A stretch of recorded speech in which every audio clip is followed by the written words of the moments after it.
evening's discussion when Bob first got here. In fact, we were pretty well along in the discussion before I said, how about if we stop and hold this, because every bit of this is relevant to this evening.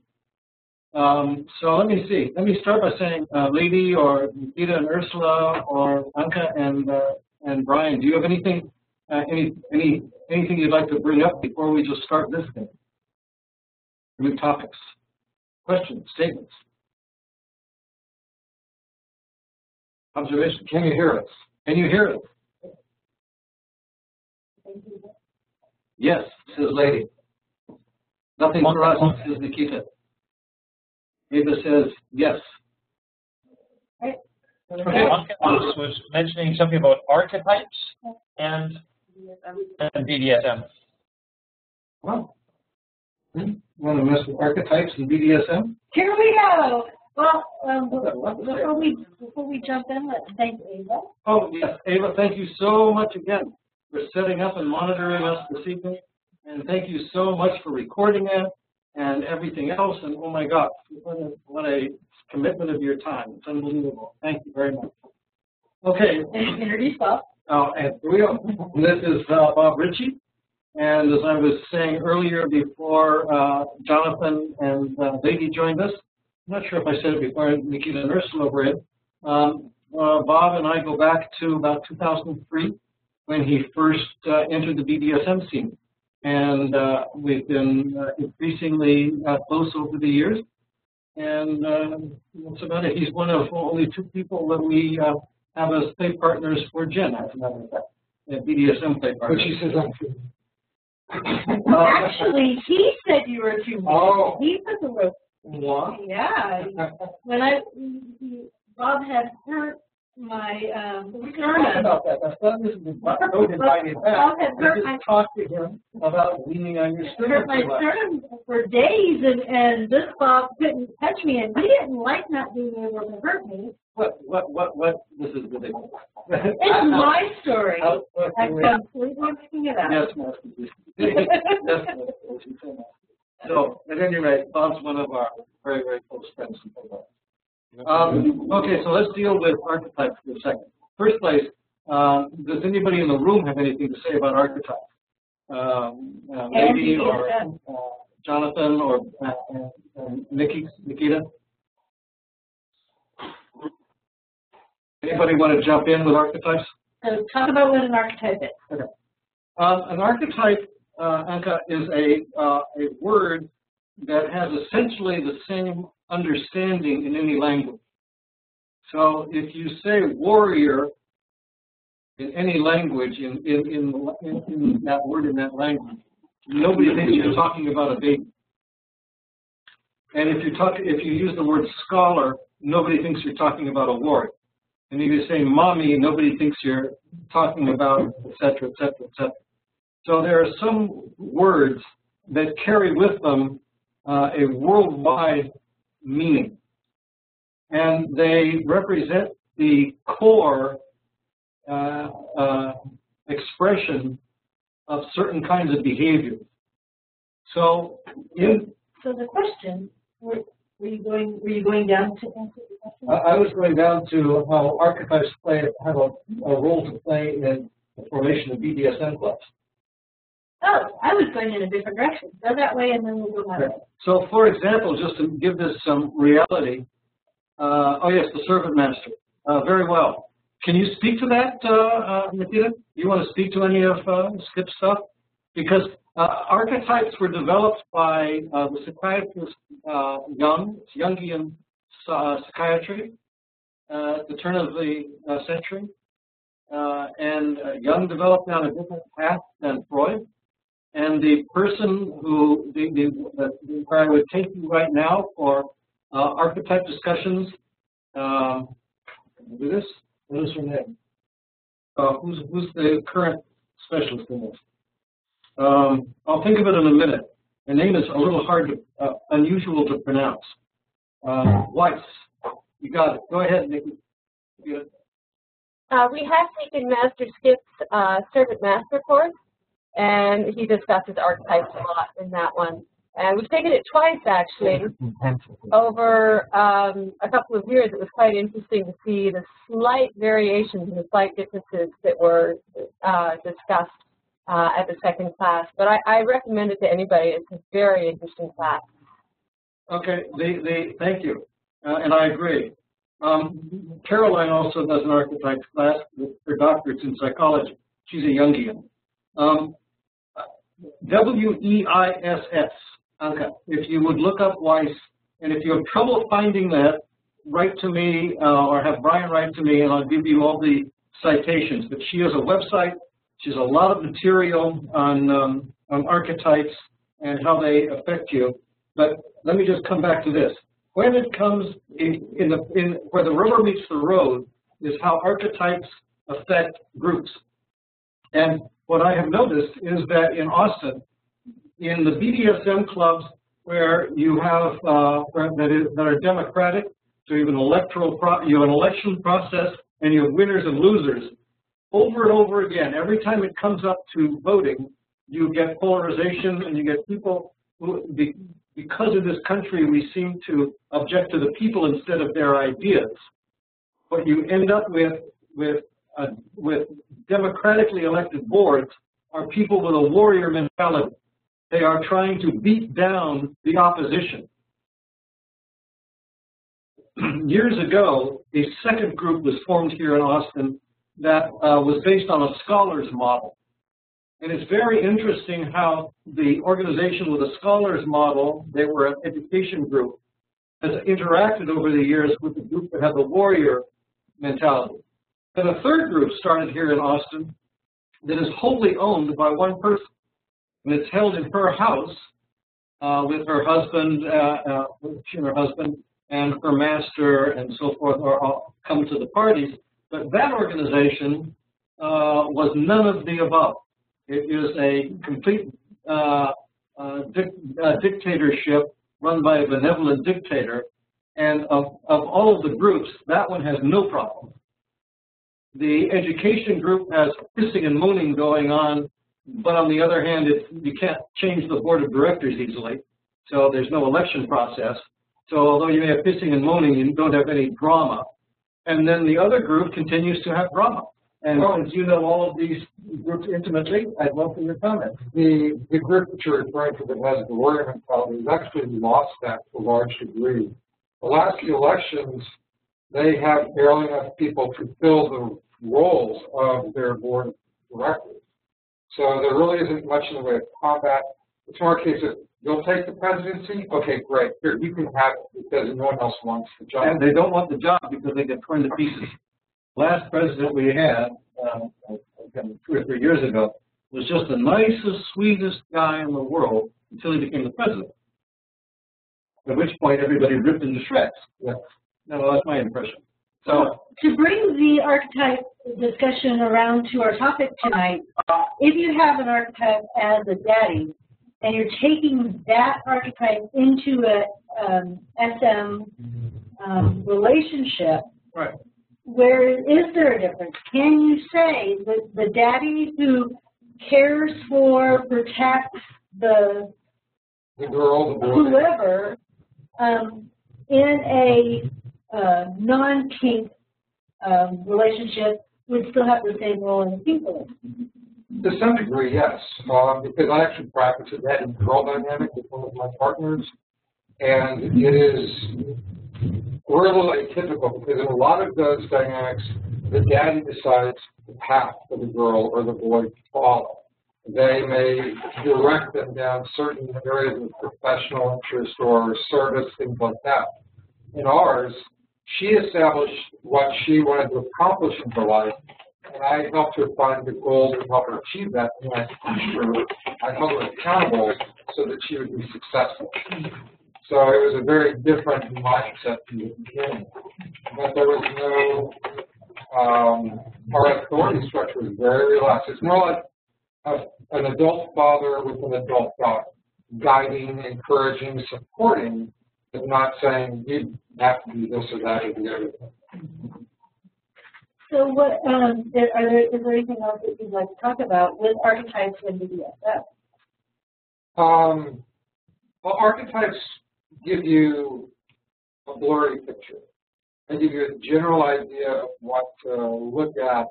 You know, we know that if we say the word daddy, a certain mental image comes to mind.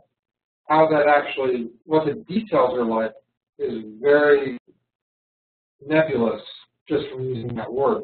Let me grab that and go back to Anka's question. Yes.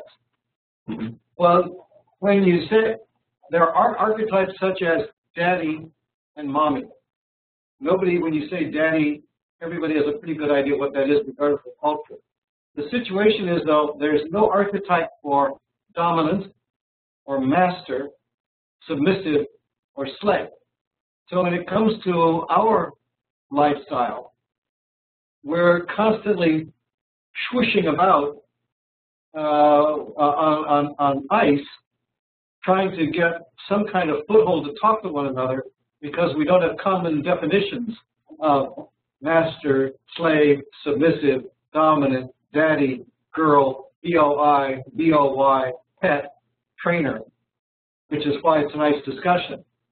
So I've got a lot of the problem in English, the tendency to want to define some of these things in English is because there's no commonly accepted archetype so that we can even agree on what we're talking about. And although Jen and I certainly, and Bob also, I believe I can say, aren't in favor of forcing definitions on the world, unless you sort of have some understanding in terms of my writing, unless I start out a book saying, okay, this is how I'm using these words, I don't see how in the world you can read a book. So how can we have a discussion if we can't agree on some of these words? And increasingly, and again, I'm starting out with a discussion that all of us were having about an hour and a half ago before it started, that I am increasingly coming to the opinion that in the master-slave continuum, that's a discussion about behaviors concerning leadership and following. And on the dominant-submission discussion, you have, that is a personality characteristic. So you have a personality characteristic when you're talking dominance and submission, but you have a behavior and leadership continuum when you're talking about master-slave. And then Bob's point of view was that, in fact, dominance and submission in our culture is the overlay, and within that you have master-slave and DS relationships. Just before I let him explain that, I would also suggest that there's a switch in the way that we're using the word. This is really important. There's a switch in saying, I'm in a DS lifestyle, so my behavior is DS, versus I am a dominant and she is a submissive.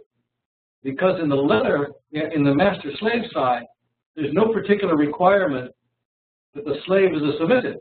There's only the requirement that the slave serves and obeys. Stepping off of the soapbox. First, I'll have to qualify. I have observational experience with master-slave dynamics. I have a limited amount of experience in ownership dynamics, much more experience in a natural dominant submission kind of a relationship with partners. I don't label myself as a dominant or as a master. I'm a top. But if I have a relationship with someone and something develops that involves a power exchange, I'm really happy to do that because it's something that just organically develops. Part of my examination of these power exchange structures over the years has led me to think that, as you were saying, that dominance and submission is the big umbrella. And inside of that umbrella, you have mastery and slavery, you've got owners and pets, you've got owners and properties, daddies and girls. You have varying degrees of authority transfer or power exchange, or however you want to phrase that. But in all of them, somebody is going to be a dominant partner and someone's going to be a submissive partner, even if they're not submissive. I use the word submissive meaning they relinquish control or the authority to the dominant partner to make the call. For example, in your relationship, you're not a submissive individual, but you are a slave to Jen, and therefore when push comes to shove, you submit to her will. And so that's why I use that bigger umbrella for a way to make sense in my own head, because it got very messy otherwise. Trying to watch us? Or, no. That was nothing for whole other. This is the second time yesterday, and something came up about it was something. So I'm talking about Master Tiano. I threw him up at Southland, and something came up about, and I won't go into the details. His eyes widened up, and he said, "Oh, I mean, it's just so hard to wrap your head around it." But of course, then it comes to your relationships throughout the time I've known you. Boy, some people think that you're absolutely fucking out of your mind. So, well, I'm actually engaging in an outer pet dynamic that I've been in for a while, for over a year. And it's not about service. It's not about submission. It's about companionship.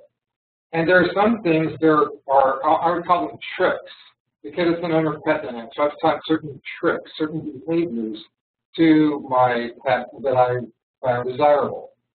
But it's not something, it's not a relationship where I expect her to go fetch me a glass of water or do this or that. It's very specific behaviors that I want from, because I want that person, and I want to be able to have them be playful and not always I don't always have service and submission on their mind. I want to have a relationship with them. And one of the things I look at all of this is that the relationship is the foundation, and then the DS dynamic is simply a structure we build on top of the relationship to allow us to explore it.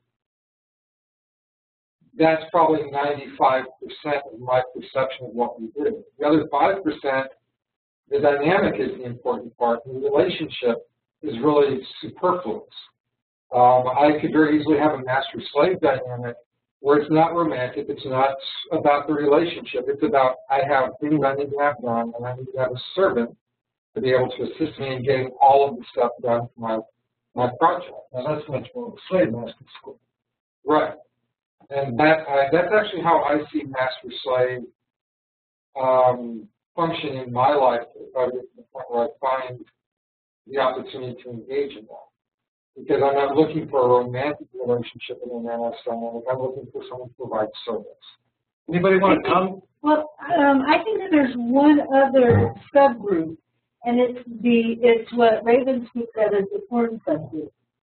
It's the people who really get off on having somebody have that power over them, or really get off having the kind of power where you say, we're here in church and say, I want you to check my cock, and they do. I'll agree it's a subgroup, but it's basically a splinter off of service. Because their service is focused on sex, as opposed to fixing things or cooking or whatever. Their service is very specific. Okay. Okay, I'll think about it. I'll let that stand. Who raised their hand? A rock, but I'm sorry. He's doing too. Well, because, and I don't want to get down this pathway, but with my former slave, that person was a sex slave, and that was that person's specific function, and I was always very clear with it about that, right?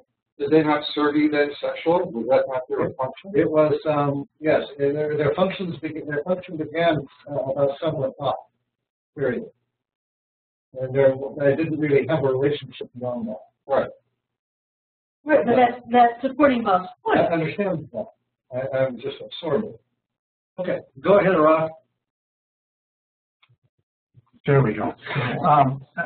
I think, as you know, in our conversation, one of the joys for me in coming into this lifestyle was the fact that even though we may call things dominant and submissive or master-slave or whatever words we may use, the definitions of those things will be very particular to the individuals involved. That was one of the joys for me. Possibly we need more terms if you want definite definitions for specific terms. For instance, I got from your discussion that you felt that a master-slave relationship did not involve romantic or emotional attachment, and I would disagree with that. Perhaps I did not understand you correctly, but it's not that it doesn't involve; it's that it doesn't have to involve. I actually have a thing where I define master slavery as being warm MS or cool MS. Warm MS is romantic, it's about relationship, it's about all of that kind of stuff. Cool MS is more or less emotionless, it's more about service, and it's an exchange of service and guidance or whatever it is that the master and the slave have negotiated. But the relationship, the underlying romance and all of that stuff is not part of it. So I do see the validity of the warm MS style. I simply say that for me, that doesn't work. If I'm going to engage in an MS dynamic, it's going to be of the cooler variety where emotions are not predominant. Understood, and of course that is your choice. I think that's my point, that even though we all tend to use the same type of terms, nevertheless the actual definitions of how that works is very much determined by the actual individuals rather than a broader community agreement. Perhaps we would need a broader community agreement with a larger vocabulary, but my feeling is I really like the fact that I can sit here and through negotiation and communication and transparency with my partner define our relationship in the way I want. Sure, that's fine. I have no problem with that, unless you're trying to talk to somebody else, at which point we need to have some common understanding. Your situation, because you are a published author, you have a peculiarity to your communication, which involves the fact that you have to talk and communicate valid thoughts to a wide variety of people, different situations.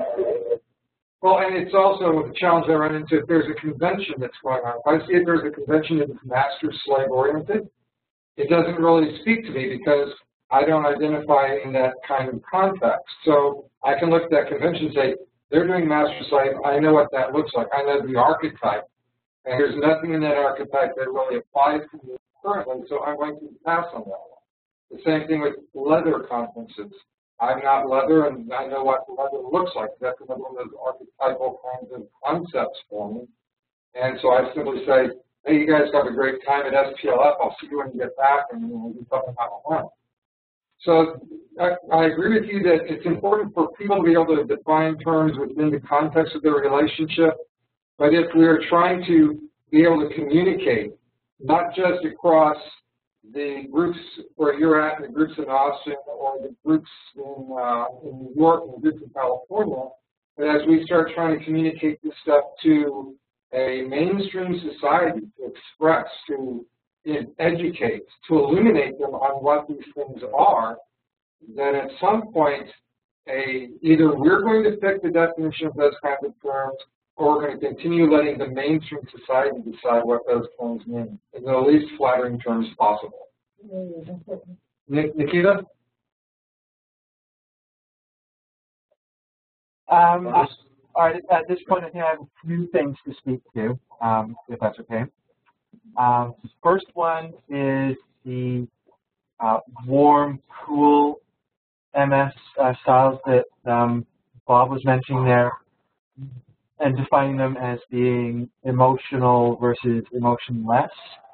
I have some issues, difficulties, perhaps, with viewing it from that side. I can understand looking at it from a standpoint of MS with romantic love being different from MS with non-romantic love or other emotions.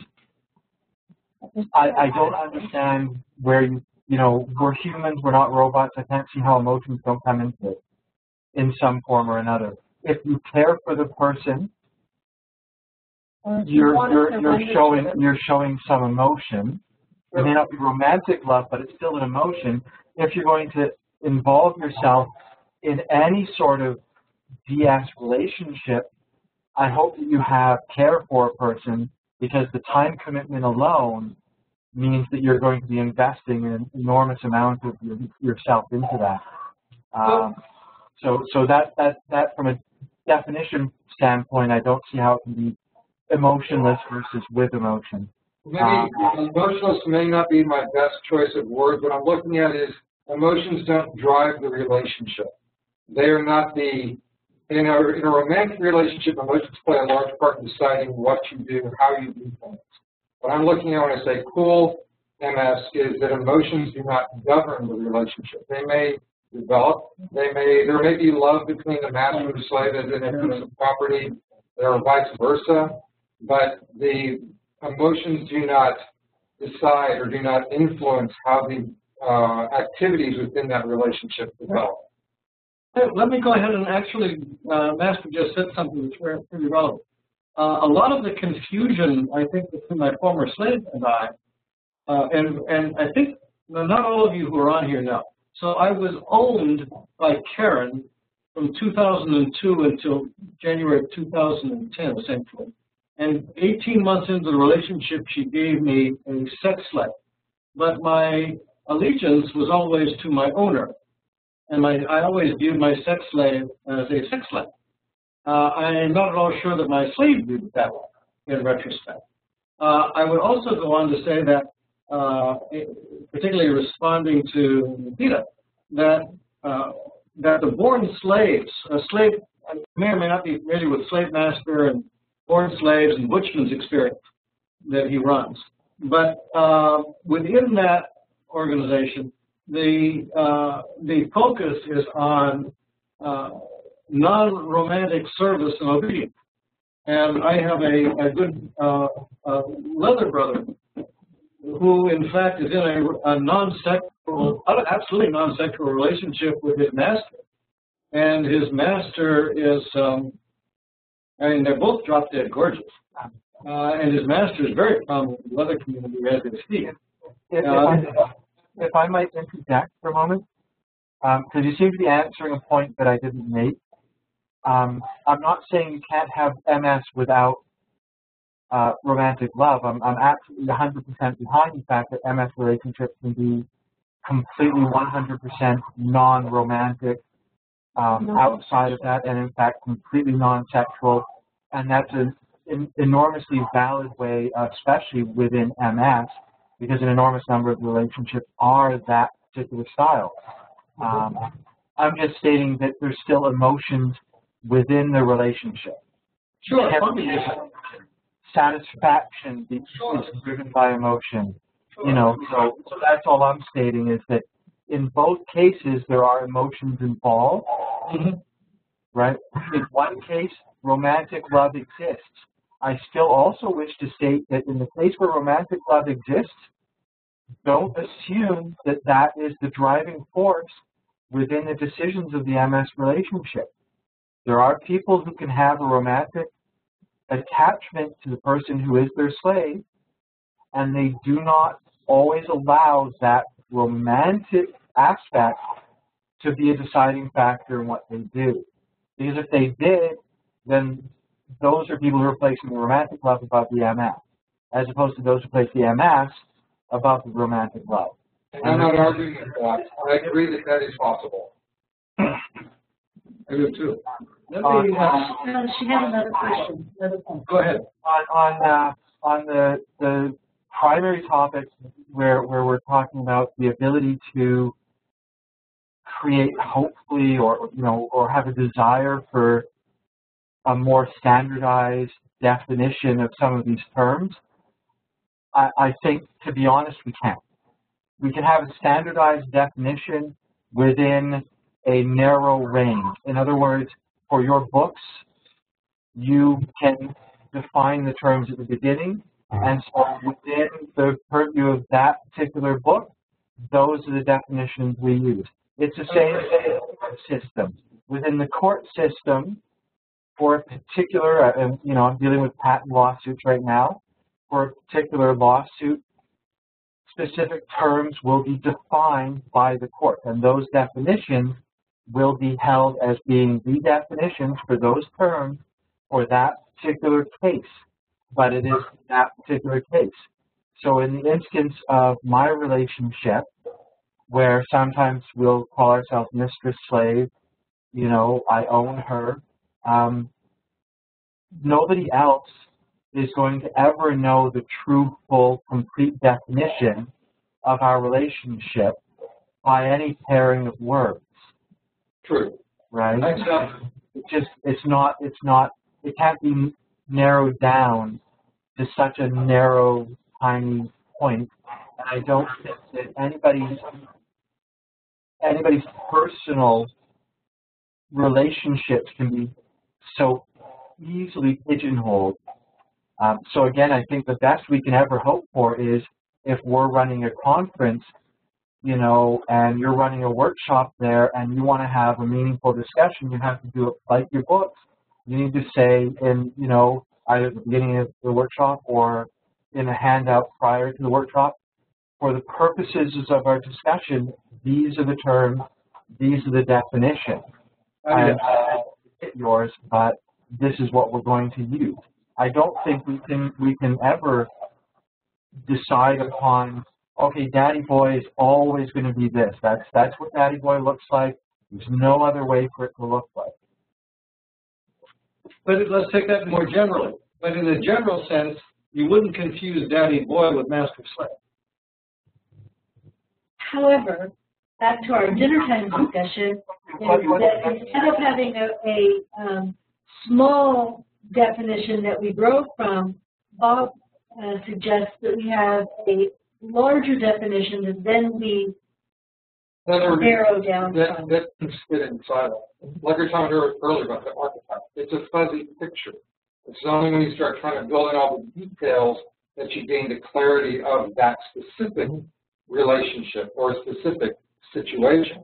So what we would use is Daddy Boy. It's an archetypal kind of thing. That's why it doesn't need a lot of further definition unless we're trying to how I do Daddy Boy. This is how somebody else does it. But we can both say Daddy Boy and have a general idea what we're talking about. Okay. Rock? No, Nikita, you still there. Go ahead, Nikita. The only thing I was going to say is I think there's a lot of the same kind of issues in the broader community. I mean, can anyone here give me an absolute definition, other than being a fundamentalist Christian, of what a marriage is? It's social contract. It's a way for the state to make money out of your union and to keep track of it. I think you have just proven my point. Thank you very much. No problem with it.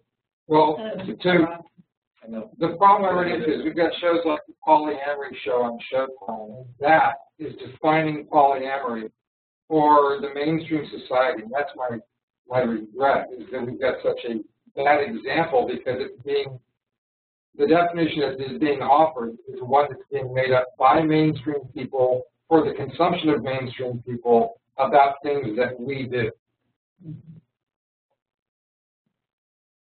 Okay. Moving right along. To what? I'm not sure. I was going to say, you know, so that was a pretty powerful statement. There's no way out of that. Well, the consensus is that although you can make generalizations, there's no way to be specific because every individual relationship has its own nuances, and no one from the outside has any right or any ability to comment on the dynamics of the couple. Right. Well, I mean, Jack and Ella tried to create a... Oh, that was horrible. But there was somebody who said, let's see if we can fix this, and obviously he proved the point that we can't. We've got too many, everyone's like, this is my definition, you can't take it away. That's the problem. Well, and we see when we're out, and we probably do also, is how somebody self-identifies. If you were to speak with this girl, and you were to say, wow, you are just behaving like the best slave ever, And she says, I am not a slave, I am a submissive. It's in the convert also. But how they self-identify seems to be much more important than how the community wants to identify them. Yeah, and the problem with that is I'm projecting. You know, when I say something like that, I'm projecting how I think a slave should behave on this other person.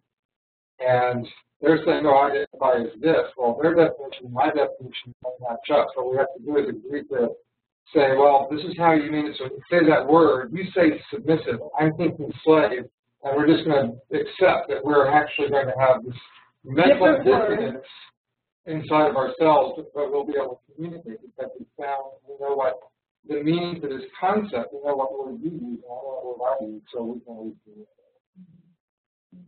Let's see, Nikita, you have your hand up. Yeah, and sorry, I missed the last bit of what Bob was saying there. The mic went a little fuzzy. Oh, sorry. I'll look directly. I know if I look at her and talk to her again, which is what I was always taught, so it's difficult. I was commenting that if, using her example of, you know, if I go up to some person and say, you behave like the ideal slave, and they get upset and say, well, I'm not a slave, I'm a submissive. The problem that we're running into is that I'm projecting, I see what they're doing, I'm projecting my word onto their behavior of slave, then when what's inside of them is that their word is submissive. So even though we're using different words, we have this general concept that we just have different words for. So there's a mental dissonance in our vocabulary, but we agree to what the underlying concept is. And it's just Chris saying, okay, you use submissive, I use slave. We'll just agree that this behavior is something that has meaning for both of us, even if our words are different. Okay, yes, yeah, I thought you were going that direction. I just missed part of it, and I wanted to make sure that I had caught all of that. And again, semantics is always the issue, you know. It's a little double. I did want to just speak very briefly to the comments about self-identification and obviously how important that is to recognize a person's ability to identify who they are and what they are. You know, speaking as a trans woman, I've had to deal with that for a very long time. You know, since I identify as female and I am female, but many people, of course, over different periods of time, they will have identified me within their minds as not female. Right. So, you know, in effect, the definition of the word is only meaningful to the person who is using the word. To the person it applies to, I think even more so. For example, if I'm using the word and I'm using the wrong word for you, it doesn't matter what my meaning is, it matters how you use that word. Even bigger than that, it's how you apply that word. And I'll take the word bitch. So sometimes somebody will hear that word and you've automatically got a trigger. You've said this word to this person and they have now associated that word to their meaning of that word. You can say it to another person and they pop up like a peacock. They're really proud that you just called them that. Yeah, you know, whatever. So it's not what you're putting on them, it's what that word means to them. Right, and that's what I'm saying is, for example, Nikita identifies as a woman, wishes to be regarded as a woman. So the only thing that matters to me is, if I know this, I need to respect that choice, respect that identity.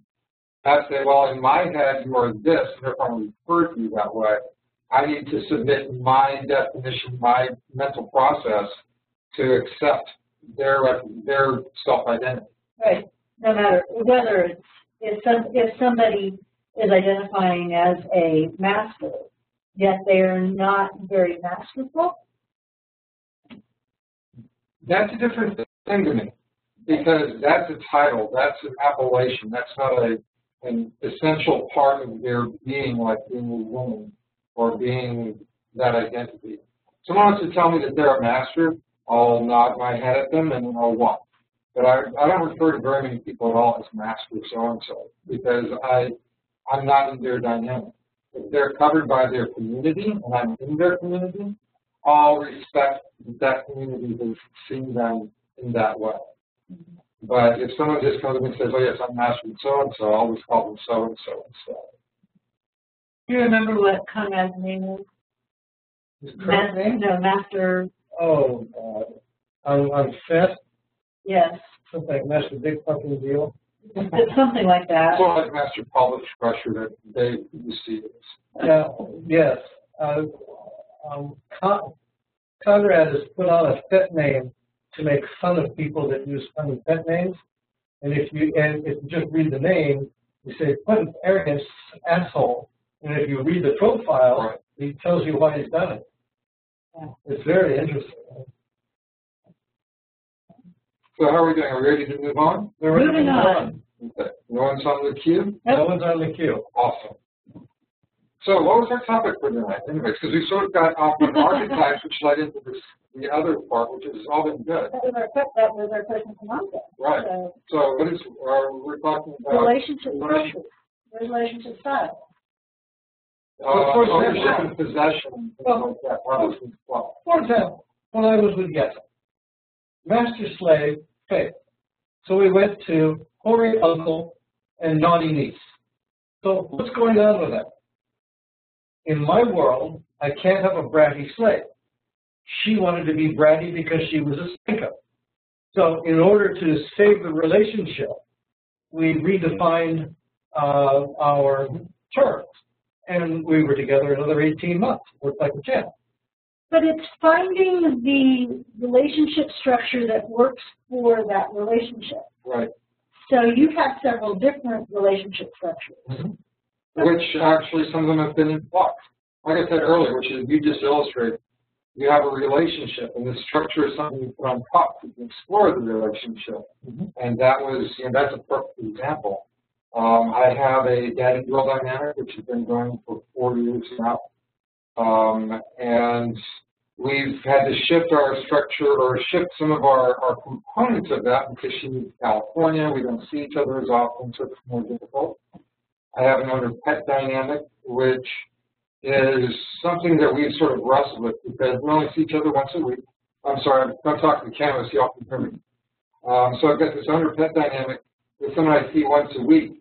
And while it's labeled as an owner-pet dynamic, because when we're together, I see this as a fully invested ownership dynamic. In my head, there's this other part that's just a possession. She owns herself. She loans herself to me for the course of our time together, and during that time, I possess. I have full rights and access. But then at the end of that time, she recovers her agency and goes about her life. So that's been a really interesting place for me to contemplate this dichotomy of ownership versus possession, which is something I've been chewing on for the last 3 or 4 years.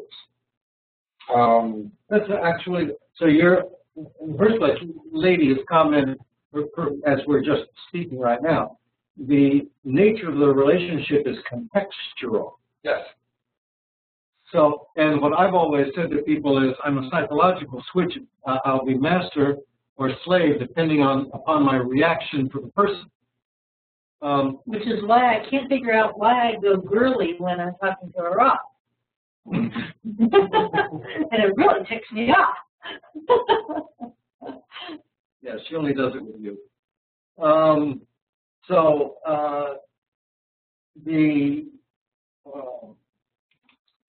She's my little baby girl. Well, and there's this other relationship on Clemens, which is going to be more of a full-on ownership dynamic, where it's going to be whether she's with me, whether she's not with me, there is ownership, except that she's polyamorous like I am, and she has another partner who's her daddy. So when they're together, I accept that I have no say in what they do. That's their relationship. when they're not together, his protocols and my protocols, we're not trying to make sure that we don't overstep each other, and that's going to be interesting as we move forward. But there is a sensation of ownership there that is really interesting inside of myself that I find very appealing. At the same time, I have to still say, and this is going to hold true for any master-slave dynamic or any ownership dynamic, is the slave or the pet or the property is acquiescing. They are giving their agency to the dominant partner, but there's still that core of agency that they always hold, which is to say, I'm ending the relationship, I'm ending this dynamic, I'm safeguarding it. So my little box, my little brain that needs all these boxes and things says, I'm tricking myself into thinking that this is ownership. It's only possession because they still own themselves because they can ultimately retrieve that, they can revoke that consent. They can retrieve their agency at any time they feel it is necessary to do so. I don't. Ha. When he petitioned me for life until I released him. He has taken away his right to safeguard out of this relationship. It is my responsibility to recognize that his needs are not being met and to release him. But while he has given that to you, does that then mean that he could not change his mind? Have a religious conversion, have some experience that says, I can't do this anymore, I'm done. I can't go through that religious conversion. Well, yeah, but that's a good example. But I think that I'm not expecting that. Right. When you said that, I went, whoa. He has given me the right to make that decision for him. He has taken that away. And you're saying, no, they always still maintain it. Legally. I suppose so. As human beings, they always have that opportunity, unless you're in a family state where you have no way to express that agency. I suppose so. I just wouldn't have ever thought of it. Never would have thought of it. Well, part of it comes from my own back because I already expect my partner to leave. That's sort of my history. So I always look at power exchange as something that we're going to do as long as it works for both of us. But if there comes a point where it becomes too hard for them, or they have a shift in their perception or their reality that says, that's not me anymore, then I could very easily see them saying, I'm done with that. Let's just take that one and send it off to the side for a second, because I was thinking up another aspect of your possession versus ownership, because I felt that those words, although somewhat similar, are actually very different. And so one owns a camera. One never thinks of possessing the camera unless one thinks of collecting, having the camera in order to show others your possession. How about this? You own a camera. I borrow it from you. I now have possession of that camera to use. You still own it. You can ask for it back. Now take that to an MS dynamic. You are the slave. I am the master. You own yourself. You give yourself to me. I now possess you, but you always have that core kernel of ownership in yourself, which lets you revoke my possession of you at any time. Yeah, maybe in theory. I'm thinking of it that way. I like it, though. Hang on just a second, Rocky, right there.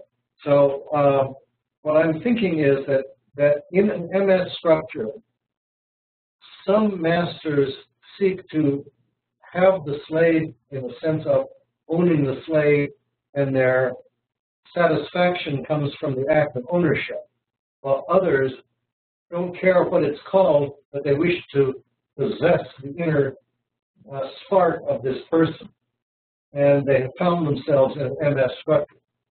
So I would say that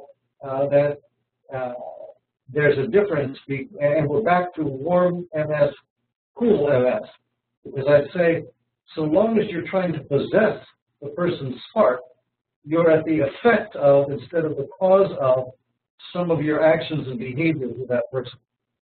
You're afraid of losing the possession, this is where we start getting into my comparison of MS to Stockholm Syndrome, where we actually seduce the slave, we seduce the property into giving themselves by earning their trust by whatever means that are required in that.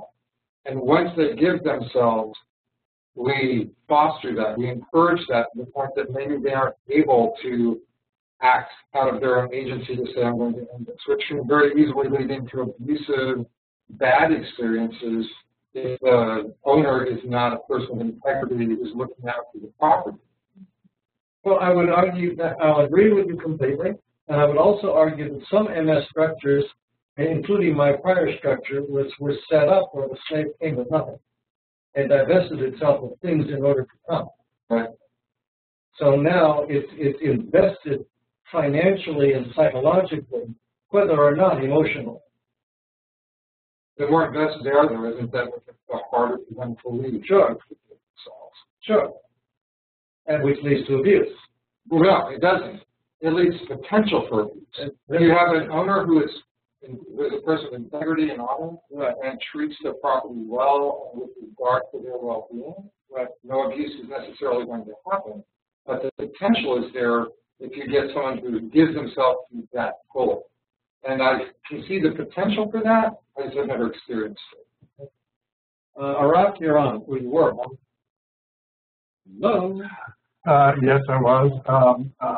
Actually, you've moved on, and that's fine. But I do tend to agree with the difference between ownership and possession.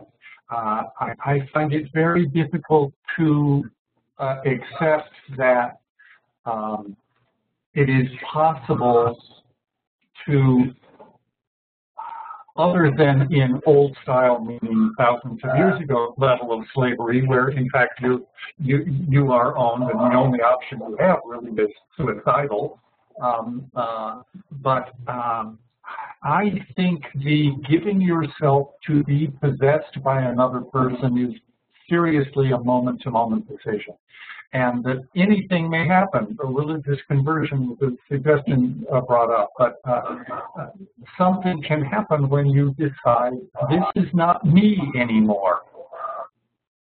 And then, yes, it's not only that you have a right to take back the possession of yourself, but it's impossible to give up ownership of yourself.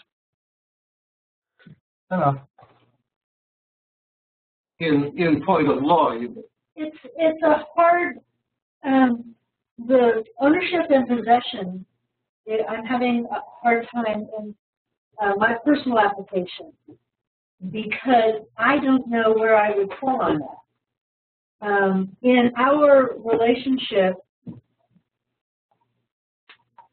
all of his actions, and I expect all of his actions and all of his thoughts to be monitored and controlled by my wishes. But I would say that is a moment-to-moment decision. That is something that he continuously gives you. Hey, but where does that fall? Does that fall under ownership or possession? That's where I'm struggling with the terminology. It's almost like those two words themselves are much words. Well, see, for me, they're actually fairly clear because it's like the kind of the camera. If I give you my camera, and I don't say you just stack mine to say, use it as long as you want. I've given you long-term possession of this thing to use however you see fit.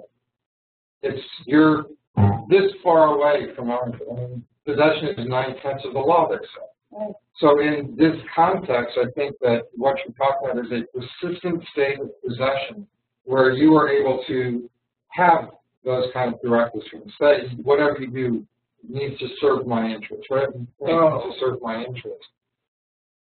That still is possession, though, because at any point he could say, I can't do this now. I cannot do this any longer. I have to end it. This is the dynamic I actually have with my pet. We have a dynamic where her safe word, she has one safe word. That is to end our structure. Because if it gets to the point where the structure is no longer working for her, she has the right to say, I'm done with that. We want to maintain the relationship. I'd rather have her kill the structure so we can maintain the relationship and shift and find some other way to explore that. But for the last year, it's been one of possession, where when we're together, she is effectively own her. But she always has the right to say, I'm done. But the only thing she can say that she's done with is destructive. You can't say she has no right word over activities. She has no safe word. No safe word over the things that I do to her or with her. She only has that one safe word. That's to say, I'm finished with this dynamic. Lady has her hand up, and I'd like to address that, but I would like to comment that my use of the word possession differs from the way you're using it. Okay? I'm using ownership as non-emotional and possession as emotional. So some people want to possess the other person's heart and soul, as opposed to simply, I own you and I'm done with it, and now let's talk about our emotional relationship separately.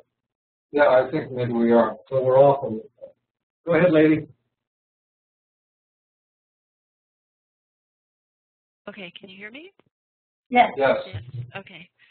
With ownership and possession, there's also the reflection of what you own, what it says about you. So for owning an ownership within a relationship or dynamic, the way that your submissive or slave or pet, what have you, comports themselves can reflect upon you. Just as you own a camera, you loan it to a friend, it's in a very shoddy condition, you're not a good owner, you do not take care of that, and it reflects upon you. So how would that play into, there's all those different grades of dynamic with owner or master or simply quote unquote dominant as the umbrella term for all of those. So where does that fall into the discussion? Because that's another thing that's important is how your pet or your girl or what they do and how they do it reflects upon you as an owner or dominant or master, etc. Well, in my daddy-girl dynamic, there's not any sense of possession or ownership involved in that dynamic at all. She has full agency. She does what she will. She may ask my opinion about things. She may ask my preference, but there is no built-in mechanism whereby she obeys or is expected to obey or reflect on me. She is aware that because we are a couple, that the things that she does might reflect on me, but she's also a mature woman, and those things will also reflect on her. So I have absolute faith that whatever she is going to be doing, it's going to be circumspect about how it is perceived by other people. But because there is no actual sense of possession there, I'll switch that back over to my pet. And in that dynamic, because that possession only exists when you're physically together, I don't see, I don't really have a real issue with how she reflects on me, because when she's not with me, she's her own creature. She is her own agent. Yes. I'd say, lady, that at the level of your statement, comment, that's an individual level having to do with relationship. Where I'm coming from on trying to make these definitions is broader. So if you look at conferences held in the United States for kinky folk, you have the fat gay man contingent called their conferences, and you have the run-of-the-mill BDSM gay guys running leather conferences like FOX, Single Leather Awareness Weekend, CLAW, Folsom Fringe, Mal, Mid-Atlantic Leather, and International Mr. Leather. So those are not, although there may be master-slave folks there, the vast majority are kinky gay guys, most frequently daddy boy. So, and then you've got BDSM conferences like Floating World, Meet Me in St. Louis, and lots and lots of others. fetish flea. But then you've got master-slave conferences, like the Master-Slave Conference, Southeast Leatherfest, Northwest Leather Conference, South Bank Leatherfest, Northwest. Anything that's leather in the room. So, but these are master-slave conferences. And the BDSM folks that show up at the master-slave conferences sort of going, you know, what in the world is this? And the guys in the master-slave conference go to the BDSM conference saying, how in the world is this thing running? Well, this is absolutely, who's in charge here? How does this happen? That you get a conference that's this fragmented. So the people that go to these conferences have some way of self-identifying that seems to make them into a group. So I'm just trying to... okay, you're missing the question. I was wondering. Yeah, you're missing the question. So in a relationship, the person in the relationship actually represent each other. Yes. But the more common way of thinking is that the submissive represents the dominant, their wants, their needs, their beliefs, you know, everything. And when the submissive is out away from the dominant, that it is reflecting on the dominant's ability to lead the relationship, to be dominant, to do all of these things. And so that's where I understood the question. Is that correct, lady? That is correct, yes. Because Jen was talking about how she understands her relationship and dynamic to be with Dr. Bob, for instance, where his thoughts and his actions, she has complete control over that, and she's the one that decides when it would break off if she were to see that what was going on was no longer meeting his needs. She is the one that would break that. And so you have the reflection of now what Bob does reflects upon Jen, because she is the one that is completely in charge, or is completely the leader or owner of the whole relationship and dynamic situation that's going on. So the other it's taken us a long time to get to this point, right? Without micromanaging his every thought, his every action. That I can now step back and he can make decisions with a little Jen puppet on his shoulder. This shoulder, Jen puppet. What would Jen approve? Right. Okay, so like, what would Jen approve? It's always back there in the mind, in the back of his mind. Okay. All right.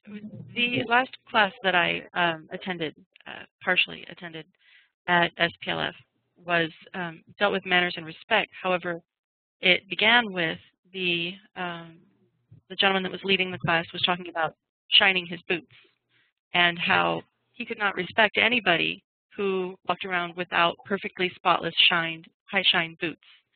And I thought, wait a minute, that sounds completely idiotic. But then when you're talking about, I'm sorry, but when you're talking about how in some dynamics there's ownership or possession, I could see how that could be a reflection upon a master. If he's taking care of his possessions, even if they are the inanimate possessions, then you can think that perhaps as a master over a slave or whatever dynamic, that it could be some kind of outward tell as to how they would handle or treat their submissives or the human beings that they would own or be dominant over. But I don't have any trouble with him keeping his shoes. It's a matter of... Yeah. No, it was well, if him. the master doesn't care, then the shoes can be looked crappy, and he's now being judged because he has no interest in having shining shoes. He'd rather have his car buffed to a high polish, or has other priorities that are more important to him than his boots. Well, to point out, when Bob and I ran for Olympic leather, the question was, why don't you wear leather? And my immediate thought was, well, I haven't been given leather, I haven't earned leather in the leather tradition of it. But then when I think about it, I have leather. I have I ride a motorcycle. I have a leather jacket, I have a vest, I have checks, I have boots. But why don't I wear it to leather events? Because they are working leather for me. And because my boots don't have a shine on their toe, they have scuff marks from shifting gears and so forth. And but if you have somebody who has this definition of leather, means you wear leather. As a daddy, you're going to be nurturing. As a master, you're going to be dominant. Right.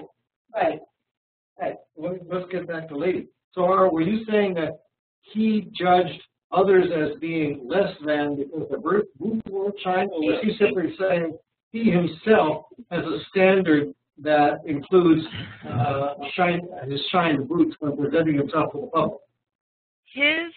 He was saying that he judges everyone around him based upon that guideline. The leathers all had to be shiny, and I did not say for the whole thing.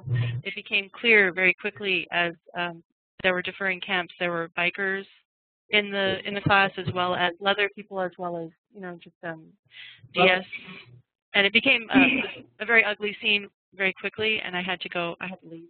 I have boots that I would love to see someone try to get a high class shine on. There's just not a. Here's what I'd say about that. Mm-hmm. In 1962, my father was a senior official at the Pentagon, and he was very hawkish. He was picked up by the Secret Service every morning and taken to the Pentagon. And he's now 94. And somewhere in that stretch leading from spit-shine boots to now, there's a lot of transformation that takes place. So the person that you heard speaking is going to get older. And you'll change that point. There's something that somebody said earlier, which I could only go and wander off down a rabbit trail with. Do you find that as an owner, that you find yourself also owned by that ownership? I am invested in the relationship. The relationship cannot happen without his investment. Mm-hmm. So in that sense, yes, I am also owned by the relationship. There's an interesting thought that I had the other day about the fact that, it's like if you have a lot of stuff in your house, you're a slave to your stuff. We're back to Skip's presentation on the servant master,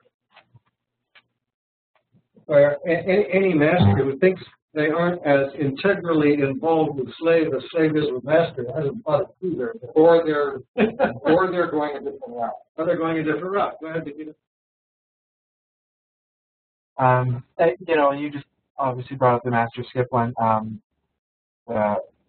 Similar to that is the one that Dan and Vaughn frequently use during some of their classes, which is that for them, the slave is responsible to the master is responsible for the relationship. So the master is in effect owned by the relationship, the slave is owned by the master. So that's the difference in the ownership, and absolutely you have to. For me, my slave and I are not leather per se, but we adhere to a lot of the beliefs and spirituality of the spiritual leather path. And so people like Master Skip are people that we enjoy just having discussions with and listening to. And, very much many of the things that he's spoken to during the workshops and such that we've been to with his have touched inside of us and given, in effect, definition in words to some of the things that we've always had, including the fact that for us as a spiritual mistress, as mistress, master, doesn't matter, to my slave, I will place her needs above mine. Because if I'm not ensuring that her needs are being met and her needs, as far as like her true needs, not her desires, not her wants, her needs. And it's very, you know, some people have difficulty differentiating between them. But it's absolutely necessary that the slave's needs are a primary focus of that dynamic, at least from our path, from our standpoint. See, for me, I can see having somebody else's needs be equivalent to mine, but not superior to mine because of my basic philosophical view of my life. Wait, you're responsible for meeting the needs in exchange for her total His or surrender to you. Therefore, in that sense, your slave's needs are more important than your wants, because you may need to release slave. I will agree that their needs are more important than my wants, but their needs, nobody's needs are greater than my needs in my life. And when you come to that one, though, you have the higher ethical responsibility of master to figure it out. Right. And if I can't, then obviously our needs are incompatible, and the time we revisit the entire thing. Thank you. Great. Glad we have that recorded, Ava. That's one of those gems. So, Okay. are there any points that we sort of skirted around and didn't quite make, or? Well, I sort of wanted to, I mean, we really focused a lot on some of the owner, or I mean, the master slave kind of things. I'm curious if anybody else that's here explores other ownership dynamics within master slave, because those are the ones that are of particular interest to me currently in my path. Rock is a daddy.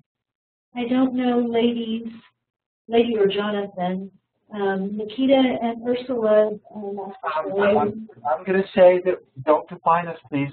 Okay, sorry. I'm going to say that our relationship dynamic is internal to us, and which words you want to use for it is going to depend on the situation. If I want her to be my doll, because I do enjoy doll play, she is my doll. And in that instance, if I'm out for a night and people see us, they're going to see us in a specific dynamic that appears to be something different. It might be related more to, you know, daddy boy. The other thing that I'll bring up is she is also my pony. Are there any dynamics that you explore with her which would not involve you owning her as property, in whatever form of property that might be? When I'm pony, it's a different headspace. It's hard to describe, but I'm not really thinking about being heard. I'm thinking about being a pony and pleasing my trainer. So I don't know if she sees it differently, but I know that I feel it differently because I'm not me. I'm Pony Girl Storm. I understand. It is a different dynamic for me as far as how it feels. And how about the talk? My relationship right now, in my relationships right now, the two girls that I have, one of whom is 5,000 miles away. So in that instance, she is mine, but there has to be a different feel behind it because I allow her to have the relationship she has there be separate from what at this point I control, even though she respects my ability to control it. And sorry, Bob, I missed what you said there. Which Bob? Yeah, which Bob? Mr. Scott. Sorry. Okay. The dark-haired Bob. Okay. Sorry. No, I was looking for what the I forget the lady. Is this lady? No, this is Oh, you're speaking to Ursula Nikita. Okay. Okay. So yes, I understand from the pet side or from the pony side and the other things. You may not see. the concept of possession things may cease to even have meaning. So I was actually addressing more to Lady, if she sees you as a possession in whatever incarnation your dynamic is taking. Nikita, okay. So that's what that was my question. I think you answered it quite well. I own her. You own her. She's mine, yeah. So, and all incarnations, whether she's a doll or a pony or whatever. I'll define that for you. If you lease a car, the dealership maintains nominal ownership of it. But as far as the insurance company is concerned, when you insure that car, and I can only speak to Canada because I'm not in the U.S., right. The insurance company has you as the owner of paper, the owner of right of that particular automobile, or you cannot insure it. So for intents and purposes, during that lease period, you own the vehicle. But at the same time, the dealership can take that ownership back. So I'm perfectly fine using the term ownership because for me, it's regardless of whether or not somebody can take it back, for this particular point in time, I own her. Okay. Thank you. One thing that sort of came to my mind was what you said, and along with what Nikita was saying, was if there is a power imbalance,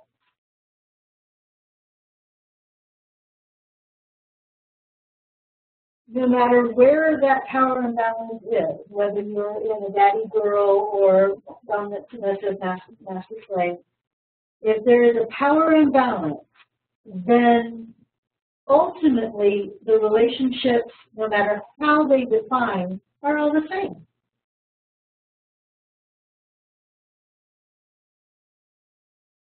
So they're not the same. They define.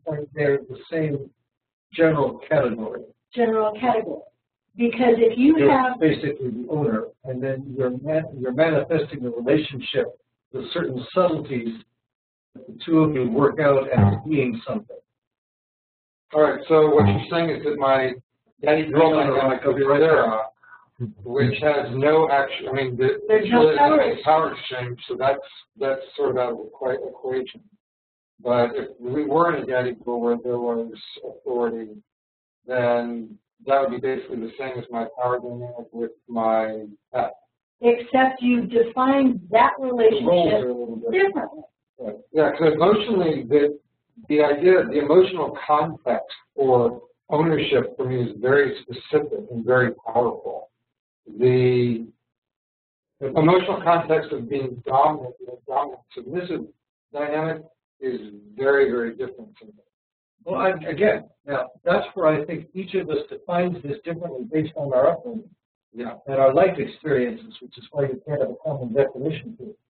A rock is crawling out of his pants. Go on, a rock. Never mind about the pants comment. Go on, a rock. I tend to feel that a power dynamic is inherent in almost every human interaction. It may be moment to moment. It may switch back and forth. But my feeling is, imagine a kiss. That kiss can go back and forth. Who is kissing who? Is one person being the more active person and kissing the other? Is the person who was receiving then moves forward and is the more dynamic person in that kiss. So to say that if you have a power imbalance, to me is then that is all the same on any level. It's like saying, yes, well, excuse me, that's the human condition. I think the main difference, and it's one that I glory in, between and I'll just throw out vague terms, BDSM, BFMS relationships, that whole very general category, is that we talk about it. It's that we define it. It's that we struggle with it. It's that we say, what do you do? Isn't that interesting? This is what I do. I have never heard that as I was growing up between my parents and any other people. It is unusual to this. Please, go ahead. We explore with intent, as opposed to having things organically ebb and flow between the participants. Another quote. Well, that's always been my big thing of polyamory, non-monogamy, BDSM. It's that intent that we bring to those interactions that are missing from all of my previous mainstream vanilla interactions with partners, because it was always nebulous. It's like, you know, looking in hindsight, there was always a power dynamic with ex-wives, with former partners, because by my nature, I tend to have a DS. There's a 1950s style thing. That's what I grew up seeing, and that's how I perceive relationships in my life work. So I agree with you that there is that the big difference is that we go at this with communication and intent to decide how we want it to happen, as opposed to just letting it happen. And this brings us back to our beginning conversation, where we may have different words that define ourselves. We open the communication, we say, what does this mean to you? This is what it means to me. We recognize that we have an interest in each other regardless of our self-identifying words, and we build our relationship within our own dynamic. So we're sort of a circle. It's been 9:25. Wow. How late do we go? 9. Oh, well, there we go. Actually, when we set up the new structure where we're not having dinner, Ava graciously has allowed us to go along with the conversation. There's some limit to it. 10:30. And I think that any time you're talking about defining words, you always get passion. Yeah.